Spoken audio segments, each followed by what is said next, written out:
Hi, my name is John Light, and I've spent over 20 years working throughout all corners of the recruiting world. Our podcast, Drowning in the Tech Talent Pool, is a resource to help you stay afloat and get ahead of your competition.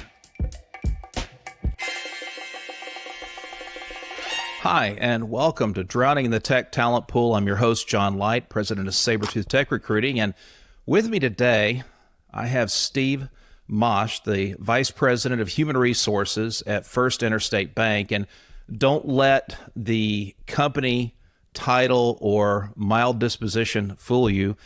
Steve has been around the block more than once in the private equity world and the big corporate world. And it's one of the reasons I wanted to have the opportunity to chat with him is because he has been in different spaces.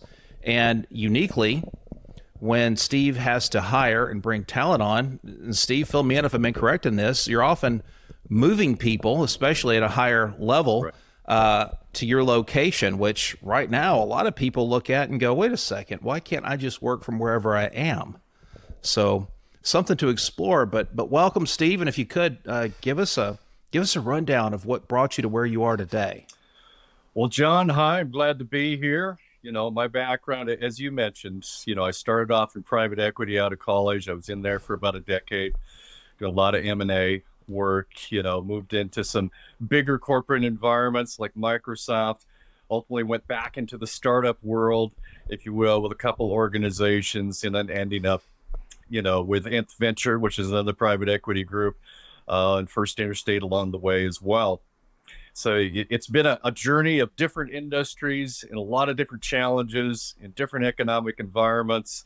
The need to move, the need to change, the need to adapt all the way through it. So it's been a lot of fun. It's been a fun journey to get to where we're at today. And I'm excited to be talking to you today, specifically as we get into, the tech talent, because it's an ever-changing environment, for finding the right tech talent. And to your point, whether it's going to work remotely, which it does in many instances, depending on level, or if we're going to have to relocate them as well. Yeah, and I would tell you that, it's funny because when you look at tech in general, right, and say you back up to early, mid-2000s, I think from that time frame until about a year and a half, 2 years ago, I think the tech talent market didn't have a lot of flux. You had new technology coming in. Right. You had companies that took off and all this. But a couple of years ago, year and a half or so now, I guess, some amazing things started happening. People started getting laid off. Right. There was a ton of hiring in a lockdown period. And then companies were stepping back and looking, hey, maybe we went too far. I don't know if that's true or not. Maybe they didn't go far enough. Who knows? But regardless, we ended up with a lot of people getting laid off. And they weren't all tech people. I mean, let's be fair. They're laid off maybe from tech companies, the Microsofts, the Googles, the Facebooks, the Twitters, the whatever the company du jour is on your mind. And that's roiled the market a lot because right on the tail end of all those layoffs, with all this talent hitting the market, AI starts raising its head as a generative tool now that a lot of companies are looking at going, well, do I really need a 15-person development team when an AI can write 80% of the code? Right. And really just needs somebody to kind of oversee it or edit it, as it were. So I think if you wanted to deal in a talent market specialization or sector that has a ridiculous amount of flux, a ridiculous amount of change right now, I think we're talking about the right one. Right. Because who knows exactly what that market, what a job is going to look like that was a developer 6 years ago. What is that person going to be doing 3 years from now, a year from now? Right. I don't know the answer to that yet. I'm working on it, so I'm talking to smart people every chance I get to find out what that answer is before my competitors do. But I'm curious, when you look at bringing, or in the talent market in general, and specifically the tech talent market, seeing it from your position as a hiring manager who hires selectively, and I know, I've spoken before, and professionals in data science and machine learning and other aspects of that, related aspects are important to your business. But it's also important for your business culture that you have that ability to see them eye to eye, face to face, to integrate, to work together and innovate. How do you balance that with the talent you find in the market and get people to come to where you're at? Because it's not like you're sitting in Chicago or New York or Houston or LA. You're sitting in something a wee bit less urban. Right. No, it's interesting. You've got to have this flexibility within your business model. Some success that we've had down the path is we don't go total remote. We don't go completely in office. We're truly hybrid, to be quite honest. So you'll have people who are primarily remote, but because of the high performance team-based orientation, high communication and collaboration, we really want them together because we've really found that that's actually more effective overall. Time and time again, when we take a look at these teams, they're better off. If they can get together at least on some frequency throughout the year, it might be once a quarter, we'll bring them out for a week, and that's extremely valuable. Some other folks may be a little less than that. They're generally a little further down in maybe early career, if you will. They'll stay more remote. When you get higher up into the executive level, the majority of them are going to be hybrid, if not on site at the HQ, just because you're going to have for example, the CEO, the CIO, and other folks within the C-suite and the executive leadership team that are here. To be quite honest, you're at somewhat of a disadvantage if you're 2,000 miles away, even though you can do maybe the majority of your job. But there are all of these other things that occur in the background, more ad hoc as well, that you want to be a part of. And you want to be in that decision-making process, and you want to be leading through that proactively as opposed to hearing about it later within it. So there's all of these different factors, and you're probably looking for a simple answer, to this, but there's complexity within it, and that's why I say you've got to be adaptable. You specifically need to be in alignment with what your strategy is, what you're trying to achieve, and aligning everyone with that and actively managing it within the culture. So let's talk about a skills gap in the tech space for tech talent, and there's a massive one, and I think it's been amplified by work from home and even hybrid work, and that's soft skills. Right. I read a study that tracked thousands of new hires, and it tracked the reasons why they either left or were asked to leave, rather forcefully in some cases, voluntarily or involuntary. And 82% of the time, the most ascribed reason were soft skills. Right. Not hard skills, not whether or not, they could learn a particular branch of engineering or particular coding language or whatever it might be, but they're soft skills, their ability to align and integrate and work with other people. And I'm curious what your thoughts are around the skills gap as it relates to what I would call a soft skill or even a non-traditional skill. And that's the ability to interact face to face. Now, you and I are interacting virtually, but at least we can see each other's facial expressions and can, make judgments on some level of body language that, okay, he's being sarcastic, or okay, he's really sincere about this, and so on and so forth. I'm curious if you've seen that growing soft skills gap in the talent that you've been finding for your company. It's yes and no answer, to be honest with you. Yes, there is a skills gap.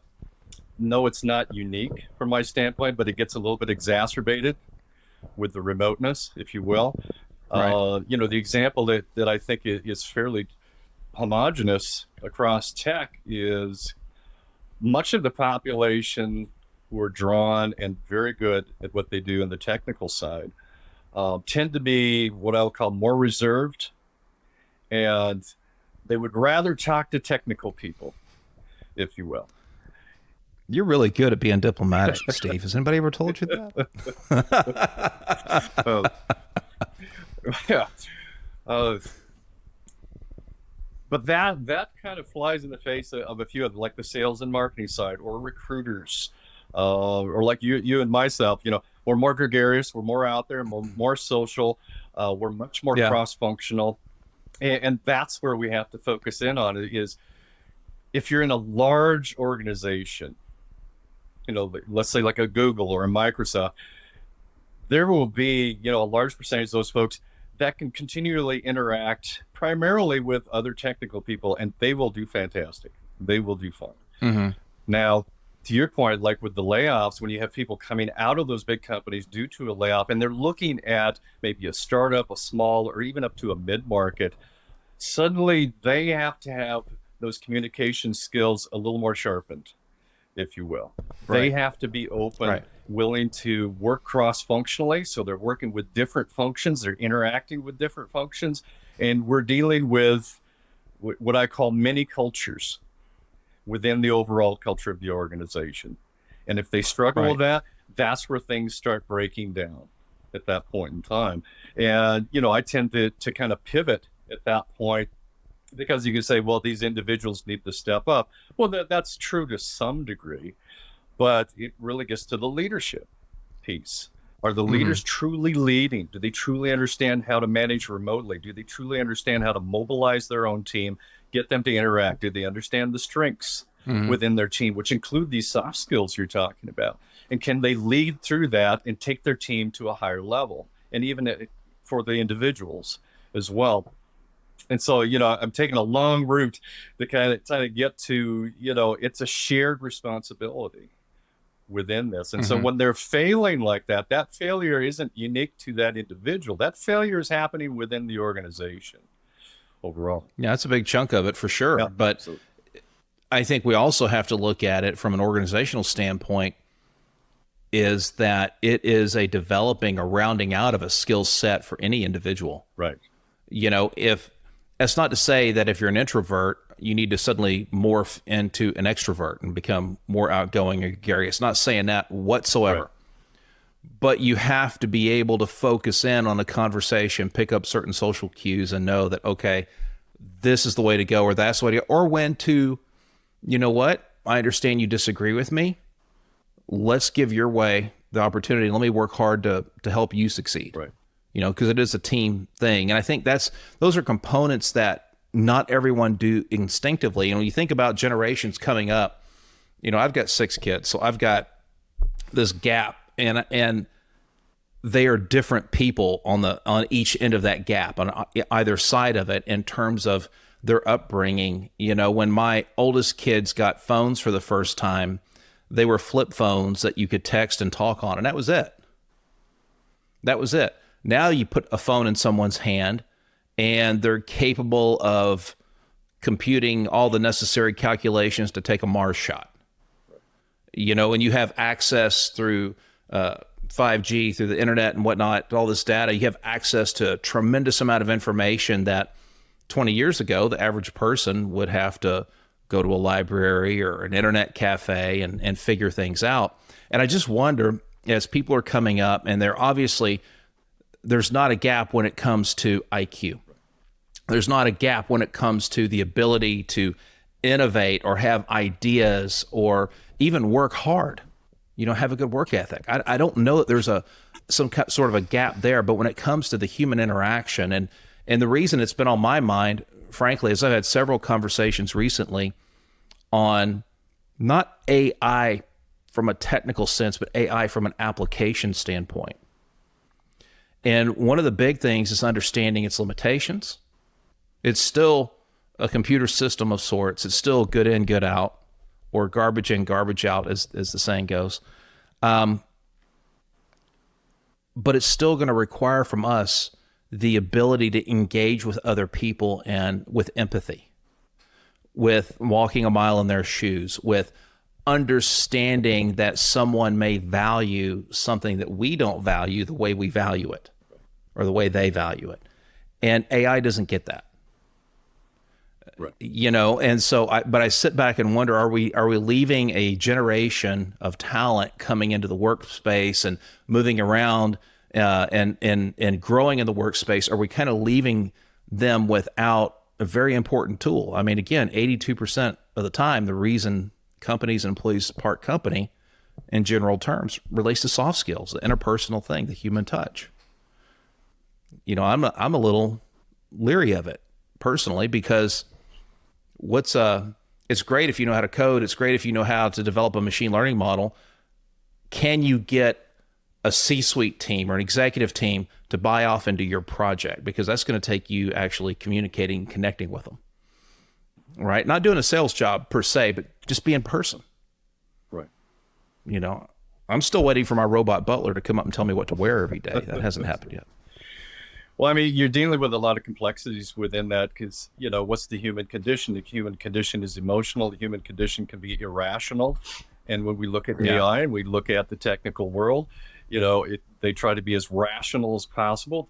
A lot of what we're doing when we're data mining, otherwise, we're looking for trends. We're looking for similarity. We're looking for patterns, that type of thing. And then we arrive at conclusions and actions from that. Well, when you're dealing with individual people, it doesn't work that way. You know, No, sir. Don't get me wrong. There's some people, yeah, very much it'll be okay with, but there's a large population that, no, it is not going to work that way.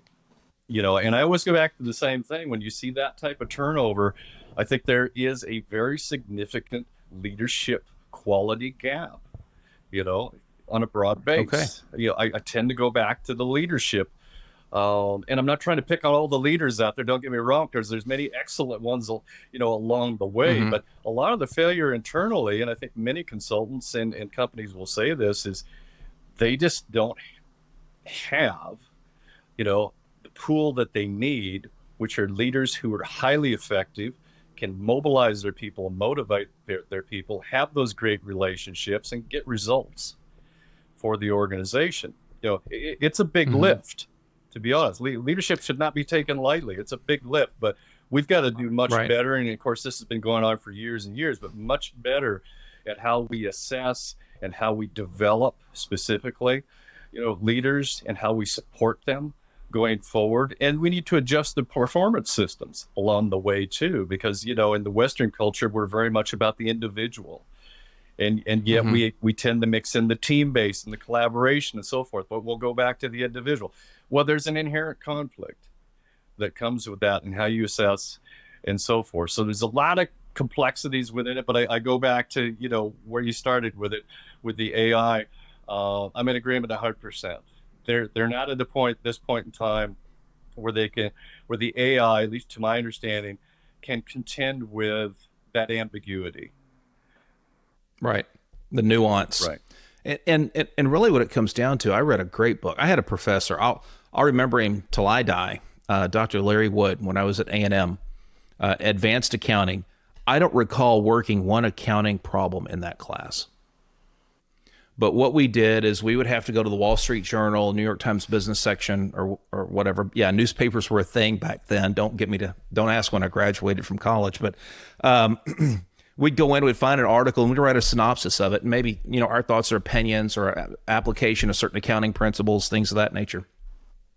And I'm up in his office talking to him one time, and he was not only a practicing CPA, he's a partner at a firm, just incredibly outgoing, nice guy in general. But he told me there was a book. He said, John, if you read the first 8 chapters, it's like getting a master's degree in economics, which I thought, wow, price of a book is cheap tuition. So I went and bought Frederick Hayek's The Road to Serfdom.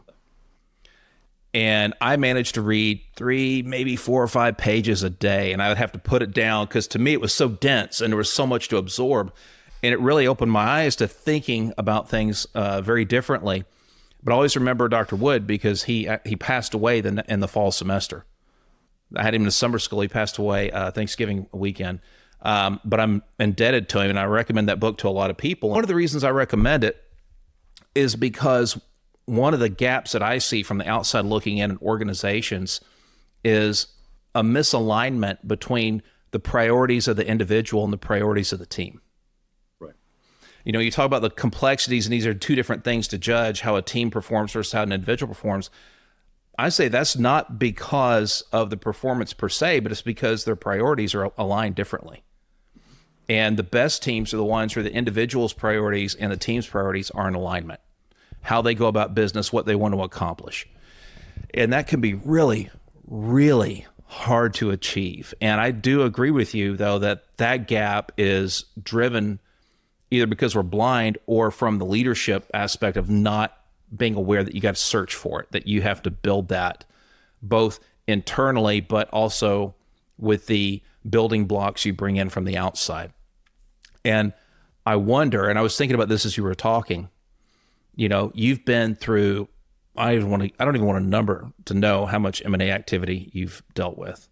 But from the PE side and the big corporate side, if you were talking to an up and coming data scientist or a rising star in AI or somebody who had ambitions or drive or goal in that direction, and they want to be recognized as a leader, what are a couple of the gaps that you see in the marketplace today that you would advise someone earlier in career that, hey, you need to take on this challenge or develop this skill in order to position yourself to be a leader for tomorrow?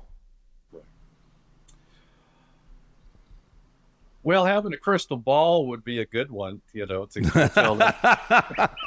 To be quite honest, just because the market changed, the needs of leaders change. I mean, it's a great question. And, some of the things that I'll have discussions around with is keep learning. Get yourself into, that habit of you're not there. This is a journey. You're not at the destination of what you've learned, because you will be outdated very quickly. I mean, one of the challenges, on the tech recruiting side is that, and you mentioned it before, it's rapidly evolving. The tech demands, and we need new skills. So they've got to be able to adapt. If they're looking into the leadership side, I would tell them to do a little introspection. Is that what they want to do? Would they rather be on the tech side, or do they want to lead people at a higher level? And they're going to move away from some of that hands-on as they're moving forward. Do they have that? Do they know what it takes to develop themselves? Do they have an idea, early on as they look around as to what would make the team better? Is that effective? To your point, though, it's also learn the business. Almost anyone in any organization, right. I would tell them, and don't get me wrong, there's a lot of people, they need a job, they need an income, and that's where they're at in life. Right. It's just reality within it. But other folks, I would say, learn the business, no matter what function you're in. Understand the levers of that business. Understand what the why, the what, and the how of the business is within that. If you do that, you're a long ways further than other folks today. In terms of understanding how you fit in an organization, where you need to be, if you're in a support function like IT, for example, what you need to provide as services to your customers internally and maybe even externally within that. This sounds like, highly complex to tell somebody that's coming in at an entry-level side, but I think it's great advice for them to just have heard that, and hopefully they can internalize that as they're going forward and find some mentors along the way. Find somebody that's interested in you, who you really respect, and create that relationship. If you want to be really successful in multiple fields, network. Networking is huge. A lot of times I'll hear, let's go to the top colleges, let's go to the Harvards, the Yales, and so forth for that.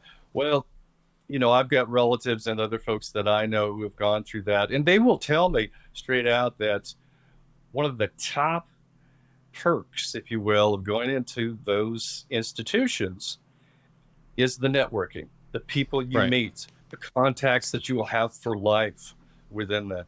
And that's a significant part of their success, of their advancement going forward. And I would tell people that, because this goes back to the old adage, right? Surround yourself. Who you surround yourself is who you will be. So the people that you're around, are they helping you move forward? Are they helping getting you to where you want to be in your career and in your life? Yeah. And I think that's just sage advice for folks. So. Yeah. And I would layer in there with the continuous learning, being curious. Yes. Well, two things. Number one, staying curious, and being curious.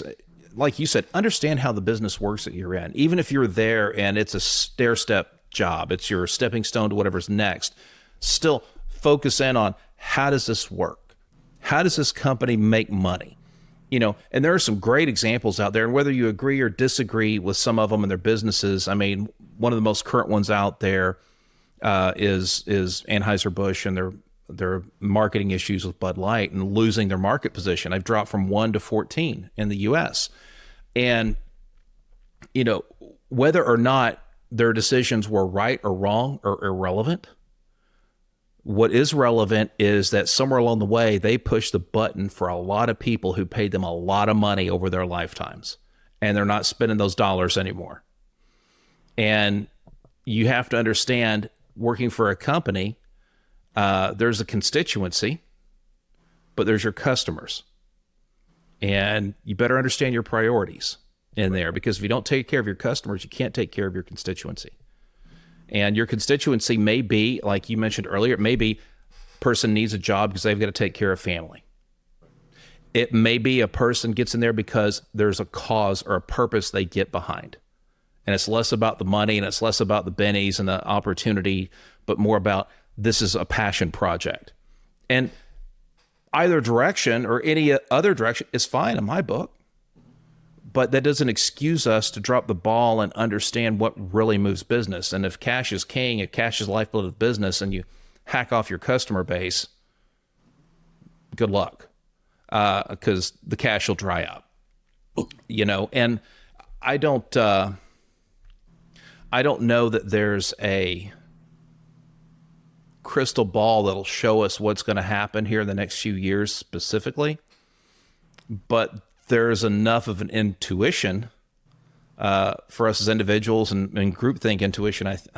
My sense is to understand that 3 years from now, we may be looking at a very different business culture in this country and around the world than anyone expected, where velocity is as much a determining factor as quality or quantity or pricing. Because one thing AI is delivering and one thing tech has been delivering faster and faster and faster over time is the speed at which we get stuff.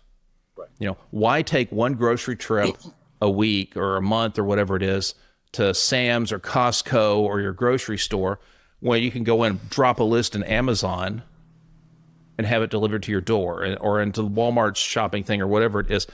I don't particularly like those things. I enjoy going to the grocery store and finding fancy foods and cheeses I never would have thought of before. I got a cheese with this truffle stuff in it the other day when we had some guests over. Oh man, I could have drank, if it was liquid, if it was like queso, I could have drank it. It was so good. I enjoy that exploration and doing that. Not everyone does, because things are changing. And I think there's just going to be such a time compression in the decision process that it's, whatever we're doing, it's going to change radically. But I think deep knowledge workers and positions that rely on intuition, empathy, the human touch, I think you're pretty safe. Right. Designing things that are truly creative, truly innovative, because AI can only produce a synthesis of what it's been taught. In effect, it can only synthesize. If you give it a Picasso and you give it a Da Vinci and whatever it might be, and it has to blend these things together. It can't really do something completely innovative. So I think a lot of things are safe, but I think a lot of things are going to be displaced. A lot of people will be, but the question is, where do they go? And I think if we haven't spent time closing the skills gap on the soft skills, that where do we go, and getting there gets a lot harder. Right. Well, it's interesting as you talk. One of the things that I've had discussions with various folks on is, what happened along the way. What I mean by this is, prior to the pandemic, we were going through a lot of rapid change in technologies. Companies and teams were struggling with that, to keep up with it, to keep up with the market, to keep up with the needs, keep up with the technology and the skill sets, all of these things. Right. And then the pandemic hit. And you think about what came to the forefront, but it really started prior to that, was crisis management. And a lot of the skill sets that come through crisis management. And I think with the velocity that you've mentioned, I think that still applies. Now, we may call it something different, but I think many of the same things that you go through in crisis management, you lose market share, you lose those large customers that you needed to survive, and you've got to do your cutbacks. These are all enveloped within crisis management. Yeah.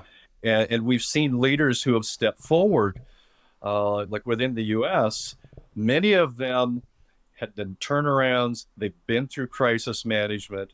That's one of their skill sets that's really strong. And I think that's something, for leaders to think about too, even new ones coming in, is, to your point, you're going to have to move fast. There's a velocity that, speed that goes with that. Crisis management is a piece that you're going to want to be very aware of. You've got to be able to shift. You've got to be able to pivot in the market and to adapt when new technologies come out. You need to be proactive. You need to have your heads up, and you need to be aware of business and what's happening geopolitically as well. It's more than being the mom and pop shop. If you're going to be a going concern, especially in the technology side. Yeah. Well, and to your point earlier, you need to understand your business and where it fits in the larger business ecosystem. Because if you don't understand that, how do you have a reference point to respond to something that's at the level of a crisis? Right. Or it's maybe not defined in that, oh, here's this existential threat because of something going on geopolitically, for example, but it may just be a crisis in the sense that things are happening so fast. If I make a bad decision, do I have ego in the way or investment in the way that prevents me from correcting that course before it gets too bad? And that's I think that's one of the killers right there is, well, yeah, I made this decision. It's the right decision. Well, time will tell. We don't always know that at the time of decision. And that's one of the scary things about leadership, or about hiring people. No one can guarantee. I've tracked my personal fall off rate on candidates I've placed over a decade, and it's a little south of 4%. Industry average in the headhunting business recruiting game is something up in the neighborhood of 15. And even if you go and hire and forget using a headhunter, forget using external help, but you go out and hire, I shudder sometimes, not just at the fall off rate, who leaves in the first 90 days or 6 months or whatever number you want to put on it and track, but who gets into those roles and they do the minimum requirements. So you're not quite where you want to let them go, and they don't quite want to leave, but you're at this impasse. It's like you're married, but you're sleeping in different rooms, right? Because you can only tolerate so much of each other. That's a half-life. I wouldn't want to live that as an employee or as an employer if I can avoid it.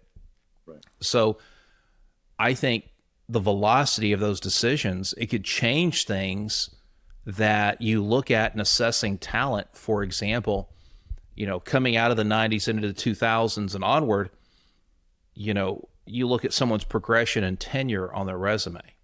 Well, I see that you've been through 10 jobs in 8 years. That may or may not be a negative until you understand what's behind that, right? Or, hey, I see you've been with one company for 10 years and you've been promoted twice. Well, why weren't you promoted 4 or 5 times? Is there something wrong with you? Is that why you stayed there 10 years? Because no one else was interested in you as a kid? I mean, you can see where it goes really quickly, how we interpret that data, the preset bias we have in data interpretation is really going to be amplified by the velocity of information, of data, forcing us to make decisions. I know that's kind of a wonky way to put it. I'm just doing stream of consciousness here, but no. The thing that, as you were talking, what I was thinking about is I was thinking about recruiters and how they vet candidates. I think about those all the time. And to your point, they're looking for what I call the ahas. Mm-hmm. More so than seeking to understand within it. I've seen folks like when I lived out in Seattle who had gone through, to your point, 12 or 15 jobs. And, certain executives would look at that and react just as you had mentioned. They're looking at this going, what's wrong with this person? They can't seem to stick in a job.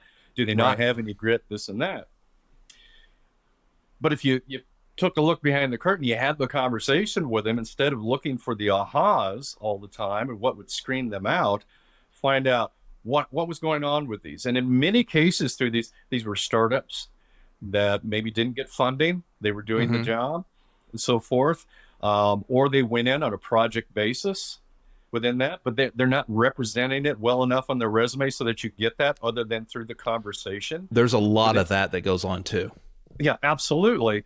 And this gets back to a thing that I just to digress here for a second on the resume. You and I have talked about, a lot of times you get the resumes in, especially for the technical side, and they'll list all the technology languages. They don't give you any initiatives or how good they are, or maybe they only read a book on it, but they got this whole list on that. I always encourage folks in your resumes, like 1 of 3 things should be in those bullet points. Action and result is huge. Put that in there. If you don't have that, action and project your result. Like for these folks, they weren't there, they lost the funding, but they were doing some really neat stuff. They were getting some things done. Put that in there, even though, you didn't hit it. What was your projected result? What was the action? Or another one, which is just a little different twist, is obstacle and solution.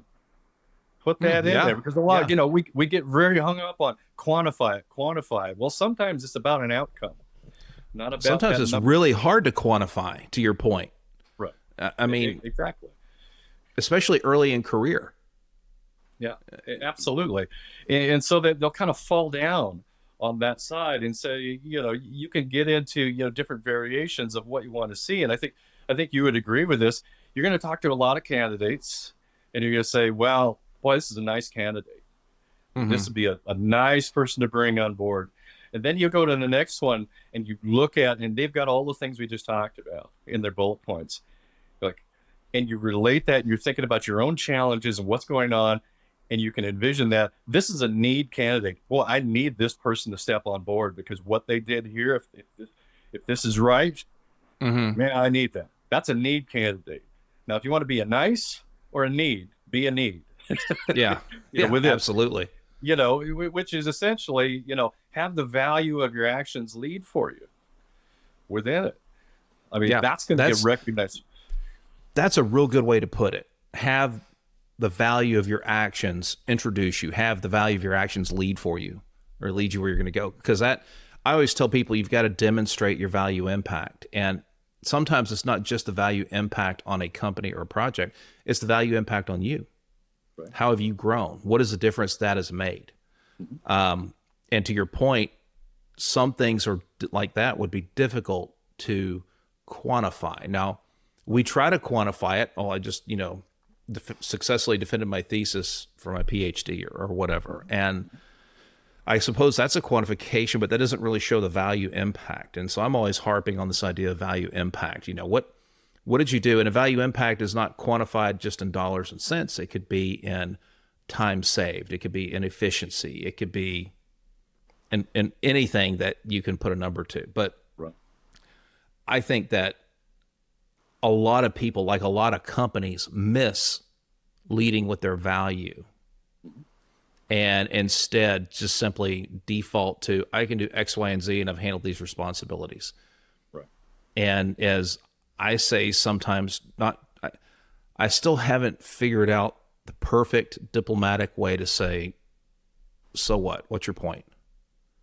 Because if I want to go look, for example, for a controller, I know what a controller does. Okay, great, fine and dandy. You're the financial controller. You do the reporting. You're responsible for AP, AR, payroll, all that jazz. I know what you do.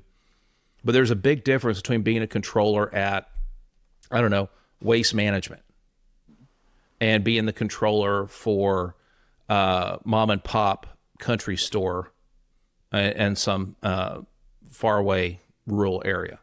Huge difference. Even though the responsibilities are quote unquote the same, the context is wildly different. And if you don't get in and paint that picture, or if you don't have an enlightened interviewer such as yourself or me, who understands that, brand and context and all this can mean things, I think you get lost in the shuffle. And when you're dealing with a lot of startups on your resume or early stage companies, nobody might know who they are. Right. I remember going back and I would see something back in the early 2000s, late 90s and go, what's that company? Where did they come from? They just went public? I've never heard of them. What do they do? And then I find out, oh yeah, I'm using their service every day. I just don't see it. So there's some, I think your point's spot on. If you're sitting in a leadership role and you're looking at talent, and we've come through this huge flux, this huge evolution where hybrid work is much more of a thing. Even total work from home is much more of a thing. Fractional employment over the past 3 years has been through the roof. Whether you want to talk about going to Upwork or Fiverr or any of these other sites, and you're getting people to do fractional work. When you consider those things from an executive standpoint, and you're looking at talent, how do you sort through that? Because we talk about using AI to sort through resumes and qualify them before it even gets to a human being. But I don't know that AI can actually do that without missing a substantial chunk of very talented, functional, and well-fit potential candidates, because they're just looking at a handful of buzzwords and data points. Did they go to the right school? Have they worked at a competitor? Blah, blah, blah. So I'm curious, from an executive position, how do you address that? Well, I don't count on it yet because I don't think the technology is there yet, but that's my experience at this point in time. I've gone back through, where you're doing the screening through the technology and you're just not satisfied with the pool that you look at. And I've sat down with executives that have come to the same conclusion. We'll go back and we've actually gone through the exercise, going back and pulling those resumes and going through them ourselves and finding a pool that was not the pool that the technology screened to. Right. Because you're going to find all sorts of different things. It'd be great if everybody knew how to write a resume for a specific job for a specific company. It just doesn't work that way. You've got some people who target their resumes and some people who send out homogenous resumes all the way through. If I were going to give any advice to those in the technology side, please don't represent yourself as a rock star or a unicorn within it. And what I would say is a concern, I'm not trying to criticize them. I'm just saying, I get what you're trying to say, and your experience may support that you're kind of a jack of all trades, maybe a master of none. The last part of that will be a concern because we might be looking for a master. We might be looking for a niche skill set as well. I would say don't dilute your value by trying to fit everything within it. Yep. Pick your lane. Where are you strong at? Where can you make an impact? Where do you provide the value? Go down that path. And yes, I would be the first to admit, you're not going to be hired by some companies by doing that because you're going down a specific path. But that can be okay because maybe that's not a fit for you. Well, you can't be everything to everybody. Right. The companies that do need you, though, now you're spot on in how you're presenting yourself and the strengths that you have. You've got the best opportunity to win that job with the competition, because the competition out there is, as it's stiff. There's brutal. A lot of people, and with the layoffs that you talked about, there's a lot of skill sets. But that said, I always caution people to say, companies do some smart things when they do the layoffs and they determine who they're going to lay off. They do their best to try to keep the best of the best out there. Now, that does not mean that there's not great talent out there and potential in the market. Right. It is. But to me, that's a realistic view. When you take a look at those exiting the company, don't automatically assume just by the brand of the company, whatever, that these are the high talent, the high potentials, those key contributors that are going to come out. They may well be, but don't just assume that. No, well, you got to look at the context, because high level individual contributor or leader or whatever you want to call it, say, for example, in the actuarial business at a very large company, may get laid off from a very much smaller company they went to, or a medium-sized company, because their skills aren't as valued there.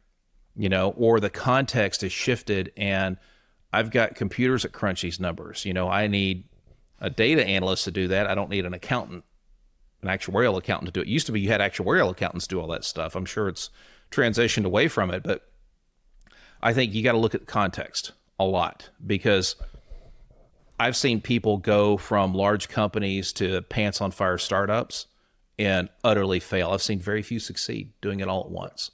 The ones I have seen succeed typically do it from the context of they got laid off somewhere and they were niched up in their skills. And so they became an entrepreneur, launched their own thing and made it work. I've seen that happen numerous times. But typically taking an employee from a large company and making an employee for a small company that's growing like crazy, that's a hard road.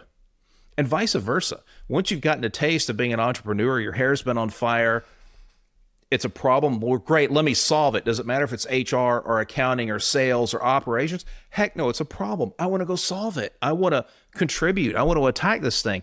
You go to a big company where all that's set and it's very bureaucratic. It's got its controls and compliance and processes and people and technology in place. And you sit there, and I've done this myself, and you're just bored because there's no challenge. The challenge is, did you check your boxes for your monthly tasks? Right. Well, that's one of the challenges that goes into retention of some of the tech talent, because I've seen this a lot when they come in. It's not necessarily about the money, as you said before, though they're going to command, some of the higher salaries. But there's this real desire for opportunity and challenge at a rapid pace. And the rapid pace is the piece that people don't add to that phrase. Well, they want opportunity and challenge. Yeah, but they also want it rapidly. And that may not fit with the culture of the organization or the challenges that are ahead. You may have some very significant challenges.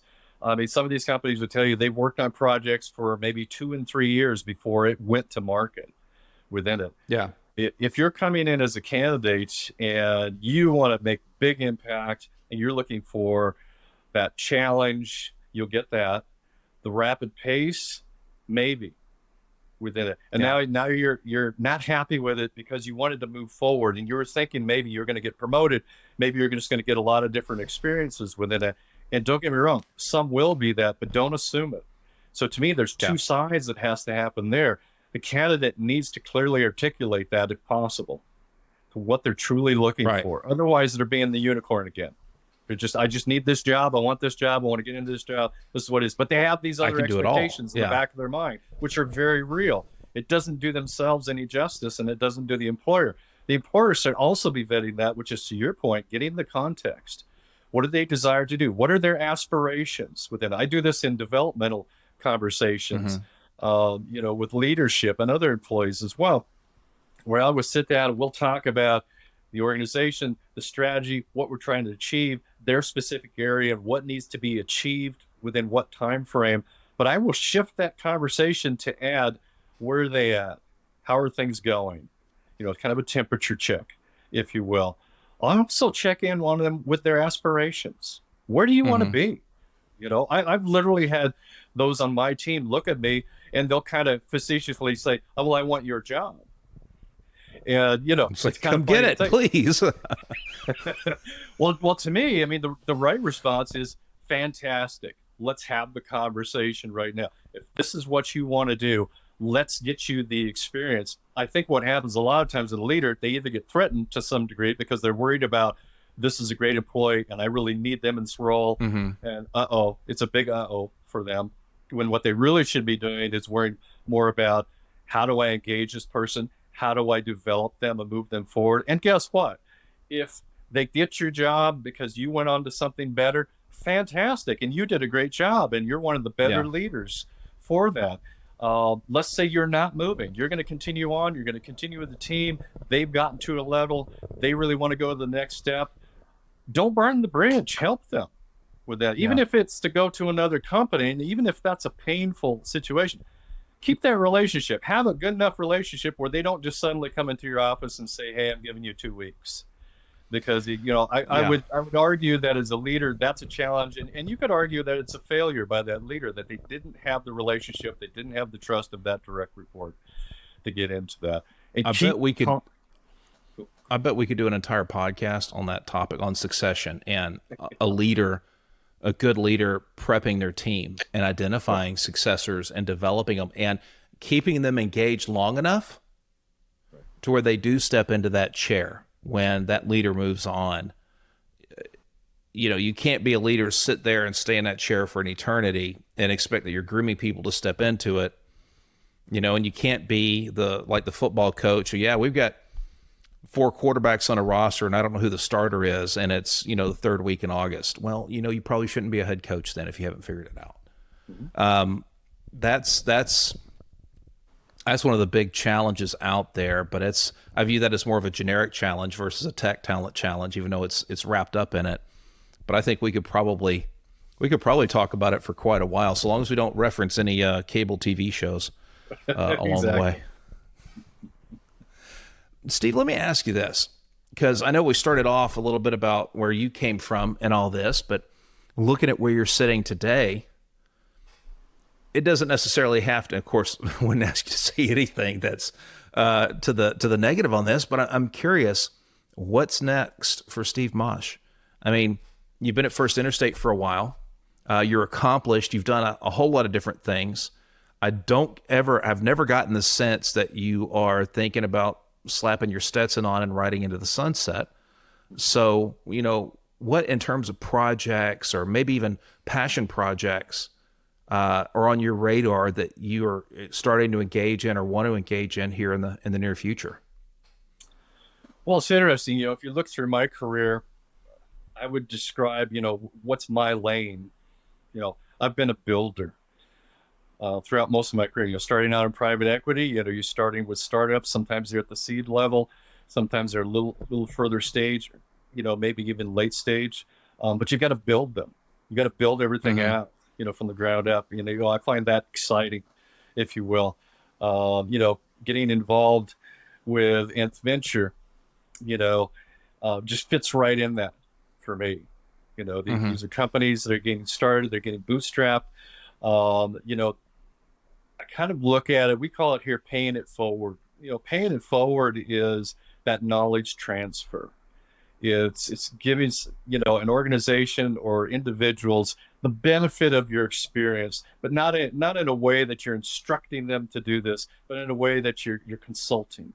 Yeah, you know, you're trying to help them to move forward. You know, help them do the heavy lifts, be a mentor to some degree, be a coach to some degree, just be somebody who's interested and wants to be there and has the energy for that. So what's next for me? It's those types of things. You know, I enjoy, you know, the advisory board level. I enjoy getting hands-on with an organization. You know, if an opportunity comes up, which is building, it's going to attract my attention, if you will. You know, and there's nothing wrong. I always tell everybody this: there's nothing wrong with having the conversation. No, you know, if somebody calls you up, I mean, have the conversation, see what's out there. You know, that tells you a number of different things. Even if you're not going to move and you're going to stay where you're at, it understands, you know, where you fit potentially in the market. Are your skill sets up to what's being asked for today? Another one, which a lot of people will hone in on, is what's the value of what you do out there? You know, that's a great data point to hear. Yeah, you might be surprised. You might be doing fantastically well where you're at, or you might come away saying, well, I'm competitive. Or worst case scenario, you come away going, wow, I am really behind the market at this point in time. And that's an issue, which once again, I would go back and say, that's a broader issue, because if you find out that actually is correct, then your internal systems have a problem in your organization. Maybe it's time to revisit that a little bit. Yeah, exactly. But to get back to your question, I would say, you know, I would describe my career as being a builder. You know, I've been through different industries, which I've really enjoyed, you know, having that diversity across the board for that. You know, if I was going to go anywhere next, it would be along those lines. It would be to go and build. You know, it's all great and good to be in the big organizations, and there's a lot of great things about them. But I do enjoy the pace. I enjoy the challenges. I enjoy building. And of course, I'm on the people side. And, you know, I've really enjoyed watching people succeed. and having a hand in their development to help them along. Not in a way that I should ever get credit other than just being, a support person in that role, but in a way that you can feel really good that you've done something that's providing a good action to somebody. They've moved You've forward. added value to them somehow.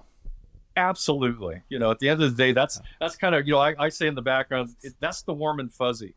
When you can step back later and you can have a conversation that somebody that they came across to you and maybe they weren't viewed as a high performer, and X number of years later you're talking to them and they're in the C-suite of a company. I've got some examples from my background that are that way, and I just take great self-satisfaction, and I'm so happy for them as well that we had faith in them, we gave them the shot, they walked in, they took complete accountability and ownership, and that success is 100% theirs. It really is. But it's so fun to talk with them. It's always great, and it feels good when they say thank you, for what you did to help me along. But at the same time, I look at them and say, that's 100% your win. Congratulations to you. You did fantastic. That's the flip side of empathy, the positive side of it. It's not just feeling the hurt when someone's down, but feeling the joy when you see them do something great or something well. Right. So, Steve, we're about the end of our time, but man, I just want to say thank you. I think you've offered some terrific insights. And I hope our audience can take some things away from this and use, because I know we've probably spent more time in this conversation than the other episodes we've recorded recently talking about what a candidate can do. Right. And I don't know if a lot of people recognize that whether you're a hiring team or you're the candidate looking for the position, for the opportunity, it's really the same coin, just two different sides of it. So often a question the hiring team would ask is the same question, but from a different perspective that a candidate should ask. Because every interview you do as an interviewer, you are being interviewed. So it's an interesting push-pull, I think. But we spent a lot of time on things I think that are very specific to candidates, and I think it'll be very, very useful. But at the same time, there's been some cold nuggets in there for executive teams that need to pay attention. Because I don't care how great your product is, your strategy. I don't care what awesome tactics you use, your distribution network. If you don't have the right people in the right place at the right time, doing the right things, executing that strategy, you got a big old pile of nothing. Right. And regardless of what AI does or doesn't do, regardless of where tech goes or doesn't go, it's still people driving a bus. And we got to make sure we get the right people driving it at the right time and doing the right things enough times. And eventually we'll all be able to put on our Stetsons and ride into the sunset and do stuff that, matters to us for something other than a paycheck. That's part of what excites me, is at some point, having that impact. It doesn't have to be an impact that's global or national or even statewide or citywide, but having an impact in the circle of people you interact with, whether it's frequently or infrequently, where they walk away, like you said, and go, man, like I did with Dr. Wood earlier. There's no way I could ever. I said thank you to him, and I would sit down and chat with him from time to time, have a cup of coffee or whatever, in the few months between the summer session and that fall where he passed away. But someone like that, the impact he had in molding that young mind, I'll carry that with me to my grave. And I hope to be able to have that impact elsewhere. I think you're cut from the same cloth with that disposition, and I admire it. I wish there was more of that, conscientiously more of that, where people intentionally set out to do good on the behalf of others in a way that they interpret and perceive as good and valuable to them. Right. So thank you very much for that, Steve. And you and I are going to be talking again soon, I'm sure. So just the mere fact that I'm in the summertime in Texas, though, you're welcome to invite me anywhere at a higher latitude with cooler weather, and I'll probably drive or hop on a bus or ride a train or fly or whatever to get out of the heat. Absolutely. The only thing I can tell you is I'm in Montana right now, and Yesterday was 103 degrees, though, so I'm not sure you're going to have much improvement at the moment coming north. So. Yeah, okay, I guess there's no escaping from it, so I better hunker down with an ice cube and hope for rain. All right, Steve, thanks so much. Man, I'm sure we'll be talking again. Thanks again. Hey, thank you, John. I appreciate it. It's been fun. You've been listening to Drowning in the Tech Talent Pool. This podcast is sponsored by Sabretooth. Sabretooth improves the quality of hire and speeds up the time to fill specialized machine learning, data engineering, data science, and developer roles, stretching tech recruiting budgets further by bringing the precision of retained search and the speed of contingent search to the market in one complete solution. Find out more at sbr2th.com and follow me, John Light, on LinkedIn. Thanks for listening.